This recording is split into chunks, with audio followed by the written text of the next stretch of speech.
ஸ்லோகம். பாலும் தெளிந்தேனும் பாகும் பருப்பும் இவை நான்கும் கலந்துனக்கே நான் தருவேன். தோழம் செய் துங்க கருமுழுக்கு தூமணியே நீ எனக்கு சங்க தமிழ் மூன்றும் தான். நன்றி.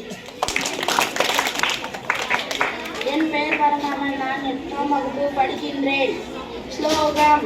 கஜானனம் பூதகணாதி சேவிதம் கபித ஜம்பு பலசார பக்ஷிதம் உமாசுதம் சோக விநாச காரணம் நமாமி விக்னேஸ்வர பாத பங்கஜம் சுக்லாம்பரதரம் விஷ்ணு சசிவர்ணம் சதுர்புஜம் பிரசன்னவதனம் தியாயே சர்வ விக்னோபசாந்தயே வித்மஹே வக்ரதுண்டாய தீமஹி தன்னோ தந்தி பிரசோதயாத். ஓம் ஏகதந்தாய வித்மஹே வக்ரதுண்டாய தீமஹி தன்னோ தந்தி பிரசோதயாத். நன்றி. வாக்குண்டாம் நல்ல மனமுண்டாம் மாமலரால் நோக்குண்டாம் மேனி நுடங்காத பூ கொண்டே துப்பா திருமேனி தும்பிக்கையாம் பாதம் தப்பாமல் சார்வார் தனக்கு. நன்றி.